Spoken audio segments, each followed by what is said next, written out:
السلام عليكم.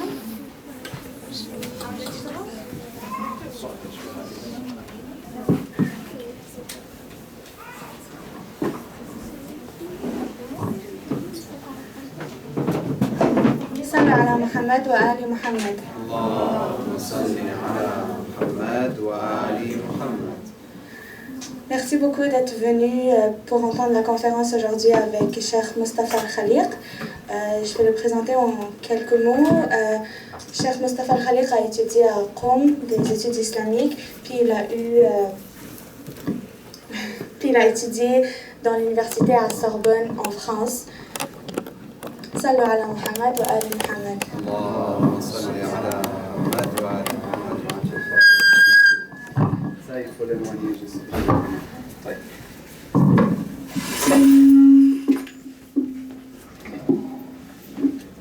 تصور هذا لازم يكون أبعد هذا ولا يسوي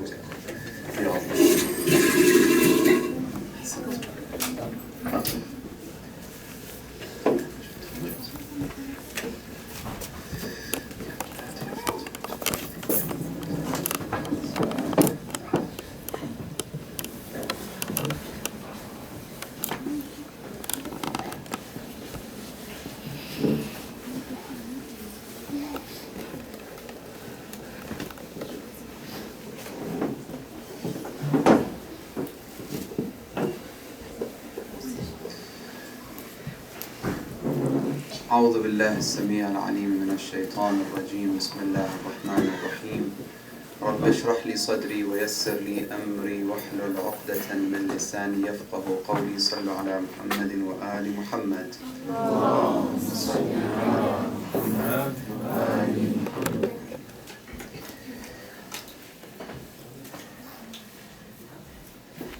Nous allons, Inch'Allah, dans les minutes qu'on va, Inch'Allah, expliquer certains points sur le but de Karbala et les leçons de Ashura. Vous savez très bien, les leçons de Ashura sont énormes, elles sont beaucoup. Mais nous, on va, Inch'Allah, choisir quelques points de Ashura. Et on va avoir une réflexion et après, j'aimerais bien écouter vos questions. Pour pouvoir profiter au maximum. Parce que de toute façon, le discours ça veut dire le fait que j'explique des choses et après, les autres, juste ils écoutent. Ça sera fait tout à l'heure en bas à la mosquée ou dans la mosquée de Ahlul Bayt. Mais ce qui est préférable ici, c'est de pouvoir vous écouter et voir qu'est-ce que vous en pensez sur les points qu'on parle, ou si vous avez des critiques, ou si vous avez bien des questions. Donc ça sera vraiment très important et ça peut enrichir notre programme et notre discussion. Quand je dis des questions, pourquoi? Parce que c'est grâce aux questions qu'on peut améliorer notre savoir. Et l'école de Ahlul Bayt était toujours pour les questions et jamais l'interdiction pour ce genre de choses comme poser la question et d'être curieux pour avoir des connaissances encore plus en plus. Imam al-Hussein à Karbala, comme vous le savez, là ce soir nous sommes la veille de Ashura. La veille de Ashura. Et c'est très important de connaître un petit peu les buts que Imam al-Hussein avait à Karbala. Parmi les choses que ici j'aime bien mentionner, quelques points, je commence avec Al-Abadiyyah wal-Khulud. Al-Abadiyyah wal-Khulud. Qu'est-ce que signifie Al-Abadiyyah et Al-Khulud? Vous savez qui est éternel dans l'existence? Nous tous on sait, on dit Allah est éternel et nous ne sommes pas éternels. Et quand on parle de ce bas monde, on dit absolument ce bas monde n'est pas une vie éternelle. Mais ce qui est très important, c'est que si on attache notre existence à l'éternité, si on attache notre existence à celui qui est en relation avec l'éternité, comme Imam al-Hussein, nous on sera parmi les Masadir, ça veut dire on sera parmi les exemples de l'éternité, l'au-delà. Coran al-Karim, il dit Khalidina fiha, en enfer, et encore une fois, il dit éternellement fiha, dedans, au paradis. Une fois Khalidina fiha ahsantum, en enfer, une fois Khalidina fiha, au paradis. Celui qui est sur le chemin de Sayyid al-Shuhada, celui qui a compris le chemin de Imam al-Hussein alayhi salam, c'est comme s'il s'est mis sur le chemin des gens de l'éternité au paradis. Nous, on vit dans ce bas monde peut-être 50, 60, 70, 80. Au plus aujourd'hui, en France, par rapport à ma connaissance, les gens qui ont vraiment atteint un certain âge, c'est 90, 95. Après, on quitte. Donc, c'est sûr, ça peut pas être notre but de vivre 95 ans. Notre but, c'est d'être éternel ou d'avoir résultat extraordinaire à l'au-delà, parce que c'est là-bas la vie éternelle. Donc, c'est quoi notre relation avec l'imam al-Hussein? Et est-ce que nous avons pensé à cet aspect ou pas encore? Pourquoi je parle de ça? Parce que, en fait, on a un hadith qui dit « Celui qui aime une pierre, au jour de résurrection, il sera avec cette pierre. Celui qui aime tel criminel, celui qui aime telle personne, il sera le jour de résurrection avec telle personne. » Donc nous, si on aime Imam al-Hussein, c'est pourquoi faire? Parce que, justement, on sait que Imam al-Hussein, il est exactement sur le chemin de l'éternité et il est exactement entre revenir vers Allah subhanahu wa ta'ala. Nous sommes de Dieu et on revient vers Allah. Inna lillah wa inna ilayhi raji'un. Donc le retour, ça sera vers qui? Vers Allah. Donc si le retour est réellement vers Allah subhanahu wa ta'ala, c'est là la question qui se pose. Comment on peut retourner vers Allah subhanahu wa ta'ala? C'est pour ça, l'Urafa, les gens qui sont sur le chemin de retour vers Allah subhanahu wa ta'ala, ça ne les intéresse pas les histoires à droite, à gauche. Ce qui les intéresse, c'est qu'est-ce que tu peux m'aider, comment tu peux m'aider pour revenir vers Allah. C'est tout ce qui s'intéresse. Urafa, il cherche les professeurs dans le monde entier, partout. Il dit, est-ce que je peux trouver, même si 30 ans il dépense du temps, il dit finalement, si je trouve un homme qui m'aide pour retourner vers Allah subhanahu wa ta'ala, j'ai fait ce que je voulais faire. J'ai eu ce que je voulais. Ça veut dire, يَبْحَثُ عَنْ ضَائِعٍ أو عَنْ شَيْءٍ ضَاعَ عَلَيْهِ. Il cherche quelque chose qu'il a perdu. Qu'est-ce que vous avez perdu? Qu'est-ce que j'ai perdu? Des fois, nous, on cherche quelqu'un qui nous explique comment gagner l'argent. Comme un des mu'minines, quelqu'un de très fidèle, il m'a dit, on était à l'école, et le professeur, il a dit, tels gens, par exemple, les juifs, ou par exemple les gens de Esfahan, ou par exemple les gens de telle ville, ils aiment trop l'argent.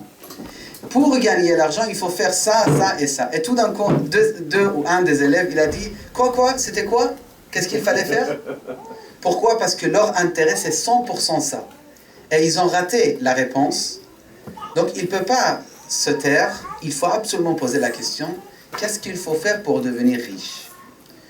J'étais à Qom, à Mashhad, j'attendais le Qatar, train, pour retourner à Qom. En attendant, j'ai vu beaucoup de livres et une bibliothèque, une sorte de bibliothèque. Un homme là-bas, un jeune homme.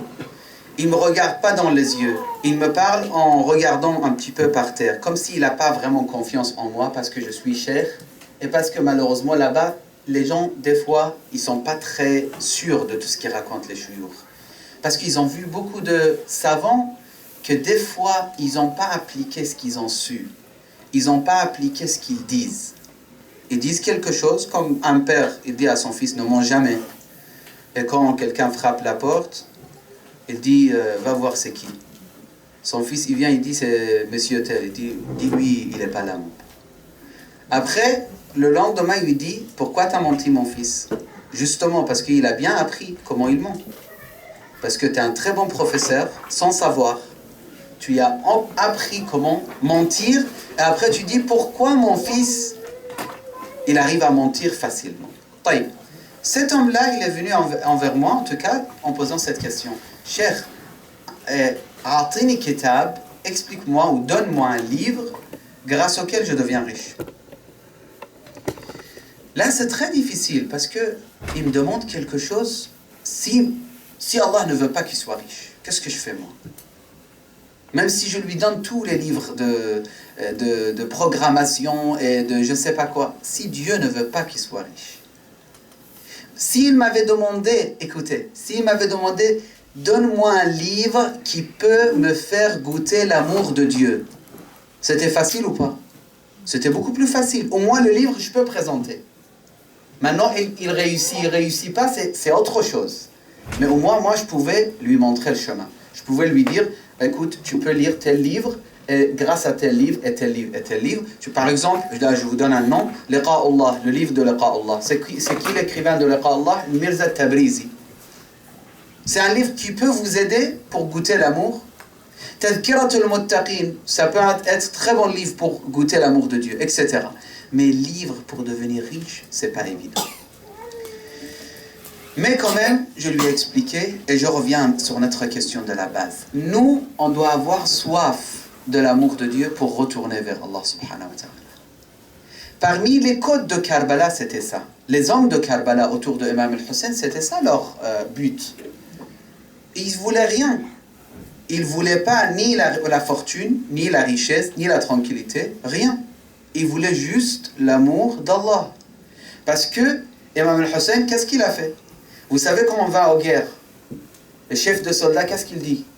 Il dit, on va être parmi les vainqueurs. Absolument.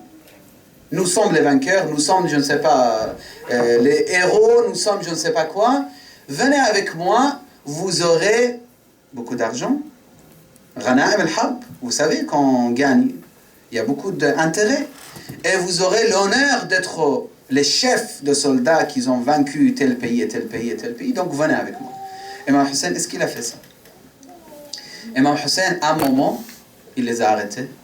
Il a dit, من كان فينا باذلا مهجته وموطنا على لقاء الله نفسه فليرحل معنا فإني راحل مصبحا إن شاء الله. Incroyable comme phrase. من كان فينا باذلا مهجته. Celui qui veut se sacrifier dans le chemin de Hussein. وموطنا على لقاء الله نفسه. Il est prêt aux rencontres d'Allah subhanahu wa ta'ala. Muwattinan, c'est incroyable comme terme, je ne peux pas le traduire en français, mais juste pour rapprocher l'idée. Muwattinan ala liqa'illahi nafsah. Il s'est préparé pour liqa'illah, pour le rencontre avec Allah, pour la spiritualité, pour l'amour de Dieu. Muwattinan ala liqa'illahi nafsah. Falyarhal ma'ana, venez avec moi. Qu'est-ce que ça veut dire? Ça veut dire en tant que martyr, absolument. Si vous cherchez autre chose, adieu. Rentrez chez vous. Et justement, des centaines, ils l'ont quitté. Vous croyez, dès le départ, c'était 72 personnes? Non. Dès le départ, ils n'étaient pas 72. Dès le départ, ils étaient beaucoup plus. Ils ont dit, c'est Imam al-Hussein, le petit-fils du prophète, qu'il est parti vers Koufa, en plus de milliers qui l'attendent là-bas. Les gens, il y a beaucoup de gens qui sont avec la masse, avec la foule, avec la majorité. Il y a beaucoup de gens comme ça. C'est qui l'a accepté de rester? C'est les vrais compagnons. Encore la veille de Ashura. Là, tout à l'heure, en arabe, je vais parler de ça. Mais comme ça, je parle rapidement. Encore la veille de Ashura, encore une fois, l'imam Hussein a dit, هذا الليل فاتخذوه جملا. C'est la nuit, personne ne vous voit. Et moi aussi, je vais fermer mes yeux. Allez, rentrez chez vous. Pourquoi vous voulez rester avec moi pour tomber martyr demain? هذا الليل قد غشيكم فاتخذوه جملا. Les gens, ils me veulent. Moi, Hussein, ils vont rien faire avec vous si vous rentrez. Ils veulent que Hussein, les gens. Les ennemis que vous voyez, ils s'intéressent qu'à moi. Ils ne s'intéressent pas à vous. Vous rentrez chez vous. Et là, les phrases extraordinaires des compagnons de Hussein salamullah alayhi. Un qui dit, après toi, il n'y a pas de goût dans ce bas monde. Vous voyez l'amour? Et l'autre qui dit, si je serais tué 1000 fois pour toi, Hussein, je serais avec toi. Comment alors que ça sera une fois que je serai tué? Si 1000 fois, découpé, brûlé. Vraiment, où sont-ils les hommes comme ça, aujourd'hui? Où sont-ils les hommes qui peuvent dire la même chose à notre imam du temps? Qui sont prêts à être tués 1000 fois? Moi, dès que je vois les vidéos qu'ils envoient de l'Irak, ça me fait très très mal au cœur. Et je me dis, est-ce que si tu étais là-bas, tu pouvais vraiment dire, je suis chiite et je suis Ahlul Bayt alayhi salam, et je donne ma vie pour Hussein, même s'ils font ce qu'ils font là devant toi dans les vidéos. Déjà, les vidéos, il ne faut jamais les envoyer pour les autres. Ça, c'est entre parenthèses. C'est même pas la peine d'envoyer pour les autres. Mais sachez que les vrais mu'minines, ça ne fait rien pour ce genre de vidéos. Ils veulent faire peur. C'est quoi? Maouta, Maouta, c'est une fois qu'on meurt. Il ne va pas nous tuer de 1000 fois, comme il dit le compagnon de Imam al-Hussein. Ça, c'est le premier point, ça mérite beaucoup plus de discussion, mais je passe parce que je vais vous donner absolument du temps pour poser des questions. Je vais profiter de vos questions pour voir un petit peu de quoi, Inch'Allah, ça peut être utile notre réunion ici. Pourquoi ça peut être utile, Inch'Allah. Deuxième point, Al-Jami'iyya, je vais parler en bas, Inch'Allah, et pour les francophones, j'espère qu'il y aura quelqu'un qui peut traduire, Inch'Allah. Mais troisième point que ici, je vais un petit peu parler, un petit peu discuter. Al-Itmi'nan. C'est quoi al-Itmi'nan en français? Comment vous pouvez traduire al-Itmi'nan? Stabilité? Stabilité spirituelle? Vous pouvez traduire comme ça? Ça va pour les arabophones? Itmi'nan nafsi. Ça veut dire au niveau spirituel, tu te sens vraiment apaisé, en paix, soulagé, très bien, et sûr. En paix, tranquille. C'est ça, l'itmi'nan. Le cœur ne tremble pas. C'est parmi les choses qui nous manquent aujourd'hui dans notre époque. La plupart des gens ne sont pas du tout stables aujourd'hui. Ils sont complètement perdus. Surtout les jeunes. Avant l'examen, ils tremblent. Avant le concours, ils tremblent. S'ils n'ont pas trouvé de travail, ils tremblent. Ils paniquent. Ils sont déstabilisés. S'ils n'ont pas trouvé un bon travail, si le responsable de travail, il leur pose des questions comme quoi il n'est pas très intéressé, ils commencent à trembler. Les gens d'aujourd'hui, il y a beaucoup de panique. Énormément de panique. Et pourquoi? Pour des choses qui sont vraiment secondaires. Je m'adresse à moi. C'est quoi maximum? Comme, je ne sais pas, je vous ai raconté ou pas, dans un endroit, un homme, il vient vers moi, il dit, Cheikh, je vais perdre mon travail. Il y a quelqu'un qui m'embête au travail. Et il commence à pleurer. Un homme. À pleurer. Verser de larmes. Je dis, mais Hajj, ça va quand même. C'est pas la fin du monde. Tu es dans les pays où il y a du travail encore. Tu ne seras pas au désert. Il a dit, oui, mais je touche 4 000 ou 5 000 ou quelque chose comme ça. Et si je perds ce travail, je vais passer aux 3 000 ou 2 500. Voilà, c'est le misère. Il pleure. Pourquoi il pleure? C'est très grave. Parce que justement, nous avons perdu la direction. Le boussole, on dit, on a perdu ça. On croit que le but de ce monde, avoir un diplôme, avoir très bon boulot, très bon salaire, c'est la réussite. Après, très bonne femme, des enfants sains et saufs, c'est la réussite. Je n'ai même pas besoin de Imam al-Mahdi. Pourquoi il va venir Imam al-Mahdi? Pourquoi il va venir Imam al-Mahdi si je touche 5 000 $ par mois? Et j'ai une très belle voiture, très belle maison, bonne femme qui ne m'embête pas, avec des enfants.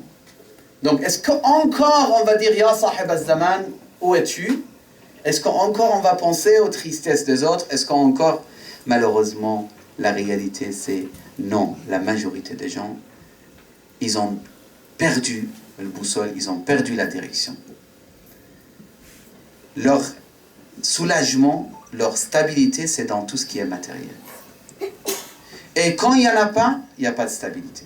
Ce qui est incroyable chez les soldats de Imam al-Hussein, chez les compagnons de Imam al-Hussein, ils avaient la stabilité au moment le plus dur possible, que moi et toi, peut-être, si on était à leur place, on était complètement perturbés, en train de trembler, on ne peut même pas tenir l'épée, il y a des dizaines de milliers devant moi, nous sommes que 72 personnes, et là, tout à l'heure, on va mourir absolument. Comment tu veux qu'il soit vraiment apaisé, soulagé? Écoute Bouraïr, qu'est-ce qu'il dit? Il dit, Riwaya Bouraïr, un homme de Karbala, un des hommes de Karbala. Yudhahiku Abdurrahman, il blaguait avec Abdurrahman. Vous savez, quand on rigole, on plaisante avec quelqu'un, ça veut dire on est bien. Ça veut dire on est très soulagé, on est très sûr de ce qu'on fait. On n'est même pas paniqué.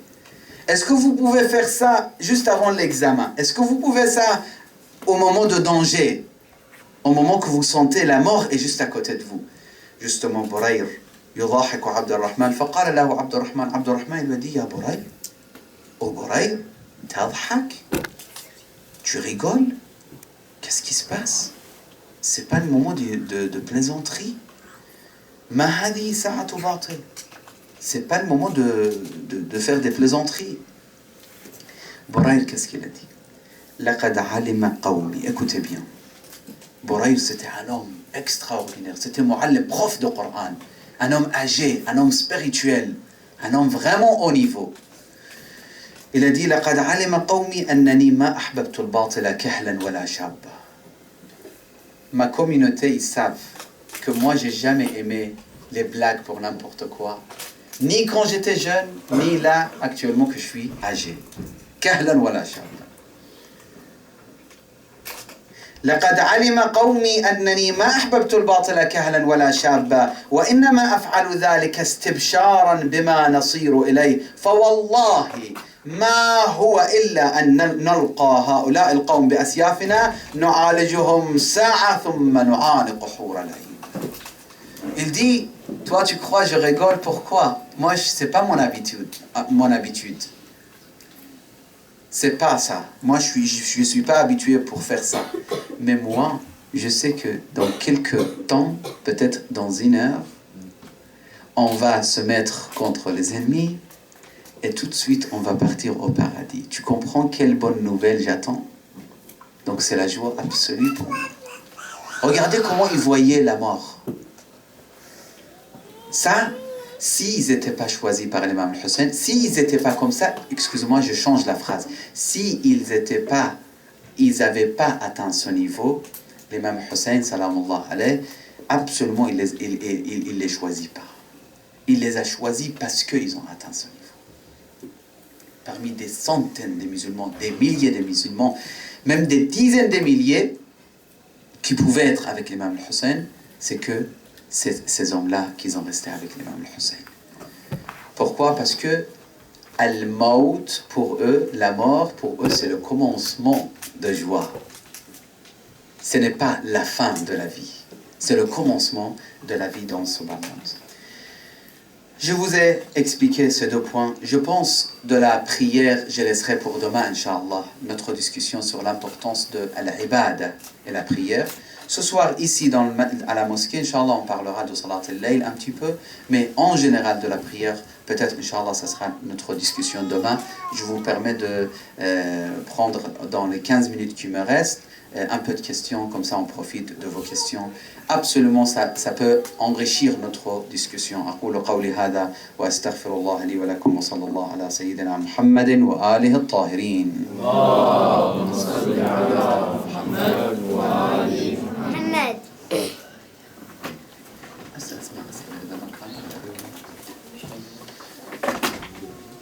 السلام عليكم. أنا عندي رجاء منكم، أود أن تتكلم للشباب عن العلاقة بين الولد والبنت وكيف التحكم في مشاعرهم. أشكرك. طيب. Donc il y a quelque chose demandé par une des dames de cette mosquée. Il dit comment les jeunes, que ce soit les garçons ou les filles, ils peuvent se contrôler sentimentalement. Quand ils voient par exemple l'occasion il trouve une occasion de discuter avec une fille et de dépasser les limites sur WhatsApp ou sur Facebook ou avec les emails, etc., comment ils peuvent se contrôler pour ne pas dépasser les limites? Comment un homme il peut se contrôler? Comment une dame elle peut se contrôler? Cette question, je trouve très importante aujourd'hui parce que la facilité de discuter sans aucun problème, sans que personne sente, sans bouger de la maison et sortir, sans prendre la voiture et partir, sans voyager, sans rien, juste avec quelques boutons à la maison, la personne il peut avoir beaucoup de sentiments et avoir beaucoup de discussions qui peuvent être des fois en dehors de Sharia, en dehors de Din. Ici, ce que je peux vous dire, c'est pas simple comme question, mais ce que je peux vous dire, première chose, je m'adresse aux filles ici dans cette mosquée. Pourquoi je m'adresse tout d'abord aux filles? Parce que malheureusement, les garçons, des fois, sans vouloir ou avec la volonté, ils arrivent à dépasser leurs limites et ils commencent à vraiment partir vers, vers les sentiments et parler avec une fille avec sentiment. Et ça, pour les garçons, des fois, malheureusement, ils n'ont aucune limite sur cette question. Parce que le garçon, à la base, il n'a pas de pudeur comme une fille. Il n'a pas de haya comme une fille. Pas taqwa, je ne dis pas il n'a pas de piété, je dis il n'a pas de haya, il n'a pas de pudeur. Une fille, elle a beaucoup de pudeur comparée au garçon. À la base, je vous parle, dans la création. Allah a voulu qu'il soit comme ça. Donc, si une fille, elle ferme les chemins, elle ne laisse pas, en fait, les chemins ouverts pour les garçons, ils ne peuvent rien faire. C'est toujours ou avec sourire, ou avec un petit mot, ou avec quelque chose comme ça, que le chemin des garçons complètement ouvert devant les filles. Et la fille, elle ne peut plus contrôler après. C'est ça le plus grand problème. Que tout d'abord, elle dit, sois gentil, ne sois pas dur. Elle t'a rien dit. Il a dit, je sais pas, ça m'a plu votre manière de parler. Par exemple, elle a dit ça. C'est bon, il n'a pas parlé des choses très sales. Ça me plaît votre façon de parler. C'est pas grave. Ou j'ai beaucoup aimé comment vous avez expliqué tel point dans le cours de l'islamologie. Même des fois, c'est comme ça commence. J'ai beaucoup apprécié votre explication de tel point. Par exemple, l'infaillibilité de prophète, vous avez très bien expliqué. J'ai beaucoup aimé, apprécié. J'ai beaucoup aimé. Tout ça, c'est des mots pour faire les chemins. Malheureusement, c'est comme ça que ça commence. Et des fois, entre les religieux, c'est pas question à l'université toujours, entre les gens qui ne croient pas en Dieu. Non, c'est pas ça. Dès qu'une femme, elle entend ça, elle doit commencer à tout de suite bloquer le chemin. Comment? Avec une phrase sec. Mais c'est méchant. Non, c'est pas méchant. C'est pas méchant. La méchanceté, c'est quand vous êtes douce. Avec tous les garçons, douceur. Et là, c'est la méchanceté. Parce que les garçons, ou bien ils s'attachent, d'accord? Ou bien s'ils ne s'attachent pas, ils prennent très mauvaise image de vous. Il dit, voilà, elle est facile celle-là. Donc, ce que je conseille tout d'abord aux filles, moi, j'aime pas normalement parler directement comme ça de ce genre de sujet, mais j'ai eu la demande, je pense qu'apparemment, il y avait la nécessité, c'est pour ça que je me suis permis de parler. Une fille, beaucoup d'exemples dans mes voyages, des dames qui sont venues envers moi, ils ont dit, on a eu des misères. J'ai dit, pourquoi? Il a dit, subhanallah, ça a commencé avec une fois de plaisanterie. Un homme qui l'a plaisanté avec moi, j'ai accepté de plaisanter ou de rigoler avec lui, et que à partir de là, ça y est, il n'y a plus de contrôle, c'est parti. L'islam, il ne te dit pas sois méchante ou sois malpolie. Non, elle ne dit pas ça. Mais il dit, il faut avoir des limites. Si une fille, elle bloque le chemin, le garçon, il ne peut pas rentrer. Maintenant, je m'adresse aux garçons. Il y a d'autres choses à dire, mais j'ai peur qu'on a d'autres questions, donc on profitera des autres questions. Pour les garçons, ce que je pense, et je m'adresse à moi et à vous. Tout d'abord, vos yeux. C'est incroyable, les yeux. Quand vous regardez, soyez pieux. Essayez de ne pas regarder avec l'autre intention. Et même essayez de ne pas trop regarder. Même si vous parlez à une fille, d'accord, ne soyez pas parmi les genres qui regardent dans les yeux, fixes dans les yeux. Non, soyez un peu, vraiment, un peu de piété, un peu de taqwa, craindre Allah subhanahu wa ta'ala. Quand on regarde avec des yeux, comme si qu'est-ce que tu attends des autres, comment ils regardent ta mère ou ta sœur, soit de la même façon. Est-ce que tu acceptes que les autres, ils regardent avec des regards un peu mal ta sœur ou ta mère? Tu n'acceptes pas. Fais exactement de la même façon. Sois la même chose quand tu regardes. Parce que ça commence par les regards des fois. Et malheureusement, c'est très grave, ça termine des fois très mal. Je vous raconte, puisque Saïd il m'a dit on a du temps, je vous raconte une petite histoire racontée par un de mes professeurs à Qom. Peut-être certains de vous, il a déjà entendu cette histoire de moi, parce que moi je les répète beaucoup. Peut-être non, mais je la raconte quand même. En fait, il dit, il y avait un juge à Qom. Il a décidé en fait, il a compris que une dame est-elle coupable de la mort de son mari. Une dame est-elle coupable de la mort de son mari. Ils ont fait des recherches et tout. Il a dit à la dame, le juge, le savant, il a dit, moi je vais savoir pourquoi vous avez fait ça. Je veux savoir. Est-ce qu'il manquait de l'amour envers vous? Il a dit non. Est-ce qu'il manquait l'argent pour vous? Il a dit non. Est-ce qu'il manquait de respect pour vous? Elle a dit non. Elle a dit c'est pas possible.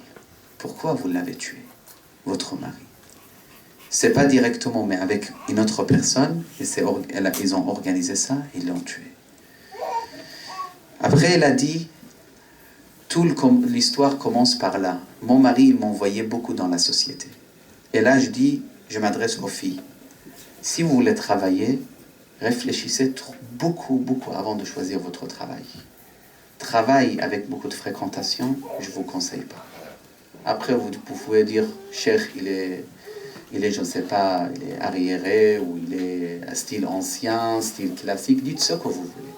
Mais essayez de ne pas travailler dans le travail où il y a beaucoup de fréquentation avec les hommes. En tout cas, cette dame, elle dit, moi j'avais beaucoup de fréquentation avec les hommes malheureusement. Une fois, j'étais parti également, comme d'habitude, pour payer les factures de la maison. Je suis parti pour payer les factures de gaz ou de l'eau, je ne sais pas, dans le bureau administratif. J'ai pris taxi. Le monsieur dans le taxi, comme d'habitude, je discute avec les hommes. J'ai l'habitude de discuter avec les hommes. Mais cette fois-ci, malheureusement, il m'a aimé cet homme et moi, je l'ai aimé quand même. J'ai aimé la discussion avec lui. Au dernier moment que je voulais lui payer l'argent pour descendre, pour partir, ça y est, c'était un taxi, je ne connais même pas, je veux pas le revoir. Il a dit, je voulais lui payer l'argent. Dès que j'ai fait ça pour payer l'argent, il a touché ses doigts, a touché mes doigts. Et là, ça a fait quelque chose dans mon cœur. Et lui, il a compris, et moi, j'ai senti. Comme électricité, comme quelque chose, je ne sais pas c'est quoi. Elle a dit, ça m'a complètement bouleversé, et j'étais très attiré par cet homme. J'ai apprécié son style, sa manière de parler, etc. Et quand ça a touché, ça y est. Et lui, il a senti, il a dit, Madame, vous voulez rentrer après avoir payé? Si vous voulez, moi, je vous dépose.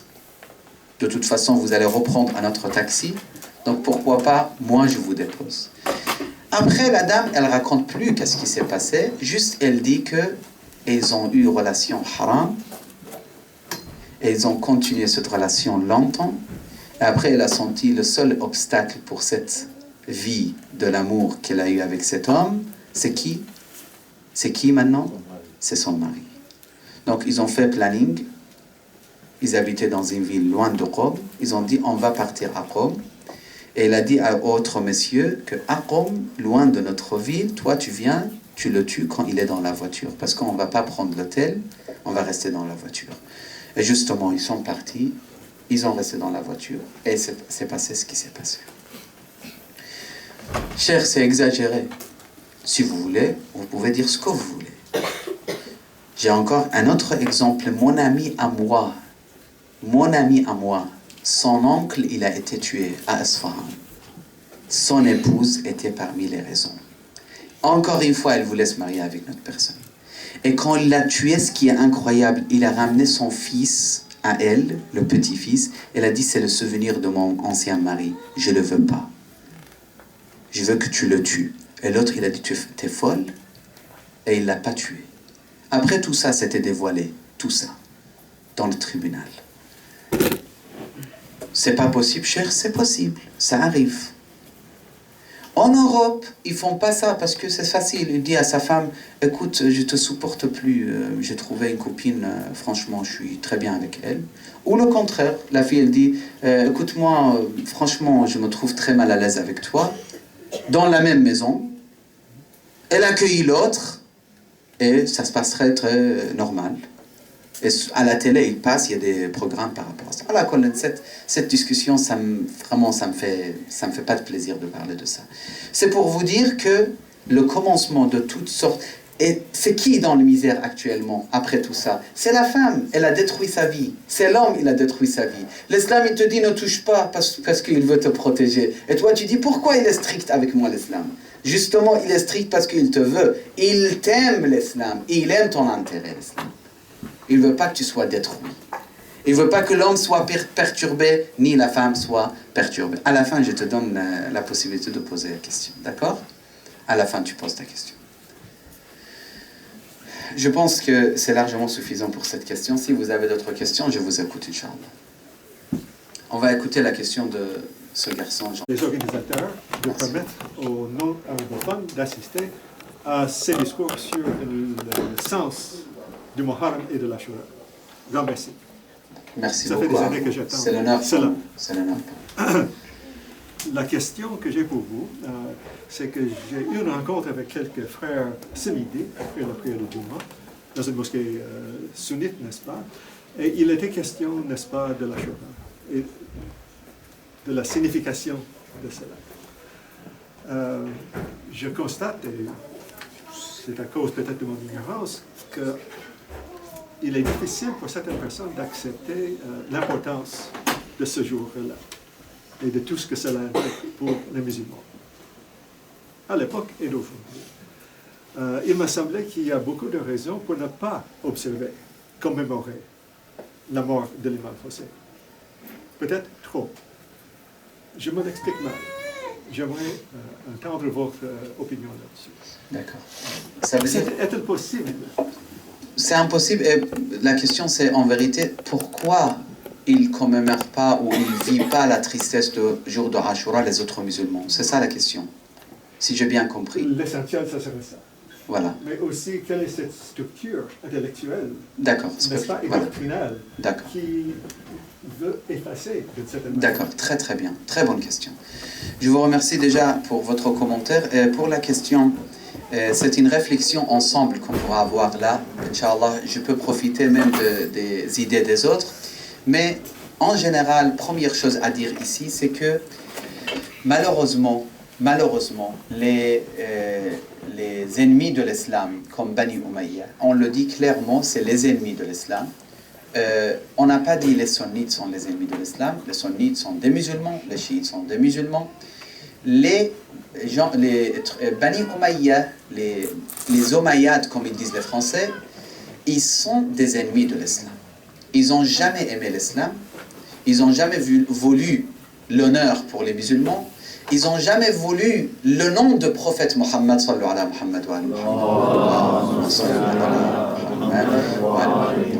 Abu Sufyan, jusqu'aux dernières secondes, il n'a pas accepté l'islam avec plaisir, pas du tout. Jacqueline Chabi, professeure de Paris 8, de l'université Paris 8 à Paris, elle a dit cette phrase peut-être il y a 10 ans. Elle a dit le contenu, pas la phrase, mais contenu, que Bani Umayya, il s'intéressait au business et pouvoir. Abu Sufyan, il a accepté l'islam pour business et pour pouvoir. Et ça, c'est la parole des historiens, ce n'est pas notre parole. Mais nous, on confirme ça avec beaucoup de raisons, beaucoup de points logiques. Donc, Bani Umayya, que ce soit Abu Sufyan, Muawiyah, Yazid, etc., c'est la famille de pouvoir, richesse, fortune, désir, plaisir, royaume, etc. Pour eux, c'est ça qui intéresse. Donc, comment faire pour pouvoir faire ça, atteindre ça? Justement, ce qu'il faut faire, c'est que effacer Karbala, effacer le martyr de Imam Hussein, effacer tout ce qui est la famille du prophète et parler d'autres choses. Donner l'image extraordinaire aux autres califes, parler de d'autres tribus, agrandir l'image de Muawiyah, etc., etc., etc. Parmi les choses qu'ils ont fait, le jour de Ashura, ils ont inventé des hadiths comme quoi le jour de Ashura, tel événement s'est passé au jour de Ashura. Tel événement, presque, je ne sais pas, 7, 8 événements extraordinaires de prophète Ibrahim jusqu'à Moussa, jusqu'à je ne sais pas quel prophète. Tous ces événements sont passés jour de Ashura pour dire ces grandes fêtes. Allez, en fête, et pour dire que il ne faut même pas penser aux tristesses de Karbala et l'histoire de Ashura. Et ils ne se sont pas arrêtés là, ils ont dit, Imam Hussein, il est sorti sur le calife de son époque, donc il s'est tué lui-même, c'est sa faute. Ils ont osé à dire ça. Si vous voulez, Ashura, en fait, il y a deux personnes. Bien sûr, je n'ai pas répondu à votre question en détail, parce que c'est vraiment une question très riche. Ça peut enrichir énormément, ça demande plusieurs discours. Parce que la philosophie de fait de cacher Ashura, ce n'est pas une petite chose. Il y a beaucoup de choses à dire. Mais je vous dis quelque chose et je termine avec cette question.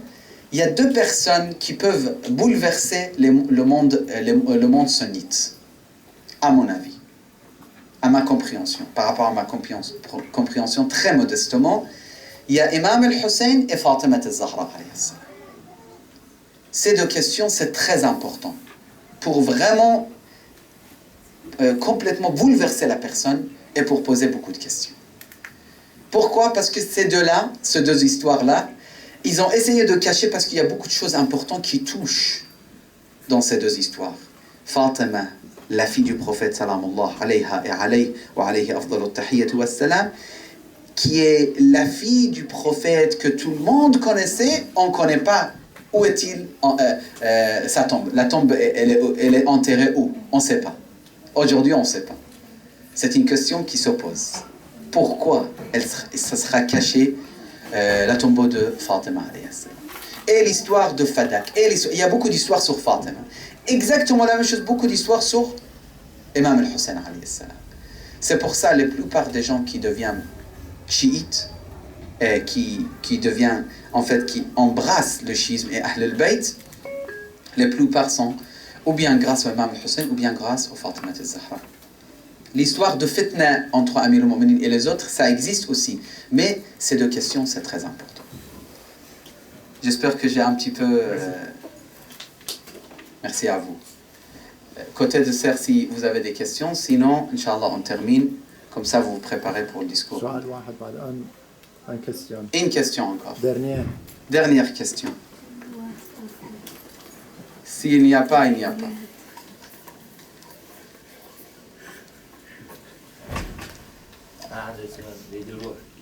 Hein?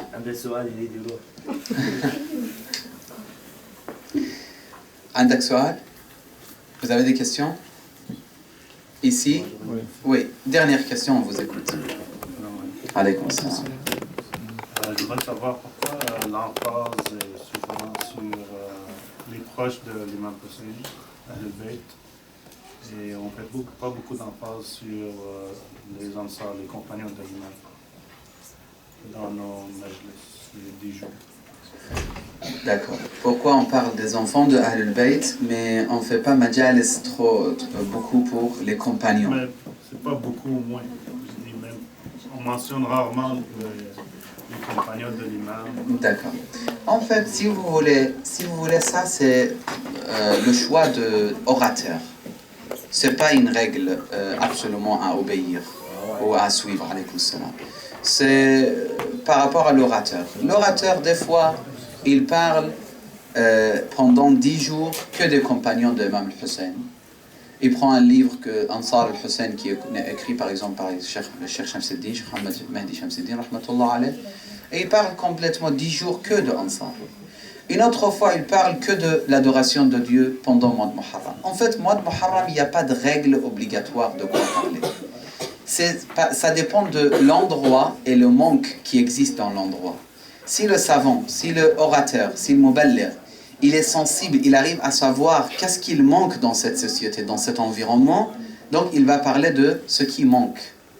Donc si par exemple un orateur, il trouve qu'il faut beaucoup parler de ashab, des compagnons, il parlera. Mais ce qui est bien, le jour de Ashura, on parle presque de la plupart des compagnons dans le Musiba. Maintenant, si c'est le Musiba complet, c'est tous les compagnons. Même si ce n'est pas complet, au moins il y a 4 ou 5 compagnons qui sont mentionnés pendant le Maqtal de jour de Ashura. Mais ça, on remarque, oui, c'est important de parler de Ashab al-Imam al-Hussein, alayhi salam, parce que c'est des exemples réels qu'ils ont suivi le chemin de l'Imam al-Hussein, que nous, on peut prendre comme modèle, parce que ce n'est pas des hommes infaillibles, mais quand même, ils étaient au niveau et ils sont devenus parmi les meilleurs compagnons sur cette terre, les compagnons de l'Imam al-Hussein. Non, on avait dit dernière question, mais il n'y a pas de problème. On n'entend pas la question. La question, c'était qu'il y a un prof qui avait dit que les musulmans ont le droit de manger la viande cochère parce que les juifs ils disent au nom de Dieu aussi, puis ils sont sur la direction de Jérusalem. Oui, en fait, regardez, ça c'est jurisprudence. Jurisprudence, il ne faut pas que nous, on donne notre avis sur la jurisprudence. Parce que nous, vous devrez savoir, et l'année dernière j'ai expliqué, là rapidement j'explique, les règles de jurisprudence, c'est une fois qu'on a cru à l'unicité de Dieu, l'infaillibilité du prophète Mohammed, la réalité du Coran, si on a accepté tout ça avec notre raisonnement, avec la logique, une fois qu'on a accepté tout ça, on doit écouter les questions de jurisprudence, on doit suivre mot à mot sans poser beaucoup de questions. Qu'est-ce que je veux dire par ça? C'est-à-dire aveuglement? Non, je n'ai pas dit ça. Quand vous partez chez le médecin, si le médecin il a étudié vraiment 10 ans, et vraiment c'est un très bon médecin à Montréal, vous n'allez pas lui poser la question pourquoi tu m'as donné ce médicament? Pourquoi pas 500? Pourquoi 200? Pourquoi 1000? Pourquoi pas? Vous ne posez rien comme question. Et si vous posez beaucoup de questions, il va sourire, s'il est poli, il va vous dire que vous êtes médecin ou je suis le médecin. Alors que c'est un médecin qui l'a étudié 10 ans. Allah subhanahu wa ta'ala, nous, une fois qu'on a accepté que le Coran al-Karim est 100% réel, et c'est la parole d'Allah, et le prophète, avec la raison, avec l'aql, si on a prouvé l'existence, l'unicité de Dieu, la justice de Dieu, l'infaillibilité du prophète, la vérité, le fait que le Coran soit véridique, si on a prouvé tout ça, il ne faut plus parler, puisque le Coran il dit ça. Allah subhanahu wa ta'ala, dans le Coran Karim, les hadiths de Ahl al-Bayt, ils nous font comprendre que ce qu'on mange, ça doit être égorgé par un musulman. 1, 2, il dit Bismillah. 3, il met vers Kaaba. Voilà les conditions. 4, il coupe les 4 grandes veines, al-awdaj al-arba'a, etc., etc., les conditions. Donc nous, on ne peut pas inventer des choses. Les musulmans, ils coupent, ils ont coupé, par exemple, ils ont sacrifié ce mouton, il n'y a aucun problème. Sunnite, il n'y a aucun problème, parce que le Coran nous a fait comprendre tout ce qu'ils font. Les musulmans, on accepte. Mais en dehors de ça, on n'accepte pas. Que ce soit chrétien, juif, même si c'est un juif qu'on respecte beaucoup. Nous, on ne déteste pas un juif, on ne déteste pas un chrétien, on ne déteste pas un je ne sais pas quoi. Nous, on n'a pas la haine. Nous, on aime le bien pour tout le monde. Et on aime les guider tous. Mais on ne mange pas. Et je vous pose une autre question. Est-ce que les juifs, ils mangent halal? Pourquoi vous voulez manger kasher et eux, ils ne veulent pas manger? C'est-à-dire, eux, ils respectent encore plus que nous la jurisprudence? Mais ça, ce n'est pas très important, cette partie, cette question. Ça, c'est secondaire. Première réponse que je vous ai donnée, c'est la base. Deuxième réponse, c'est juste pour vous faire comprendre qu'il ne faut pas être très naïf et très faible. Kasher, c'est kasher, il n'y a aucun problème. On leur respecte et le kasher, ils ont kasher, il n'y a aucun problème. Mais nous, on a une autre chose qui s'appelle halal. Halal, c'est halal. Amanna billah. صدق الله العلي العظيم. اللهم صل على محمد وآل محمد. اللهم إنا نسألك وندعوك بنبيك نبي الرحمة محمد صلى الله عليه وآله. اللهم عجل لوليك الفرج والعافية والنصر واجعلنا من خير أنصاره وأعوانه. اللهم اشف كل مريض، رد كل غريب، فك كل أسير، أصلح كل فاسد من أمور المسلمين. اللهم احفظنا، احفظ ذريتنا، أبعد شبابنا عن المعاصي، اجعل عواقب أمورنا خيرا. إلى أمواتنا أموات الحاضرين. الفاتحة مع الصلوات. اللهم صل على محمد وآله. بسم الله الرحمن الرحيم.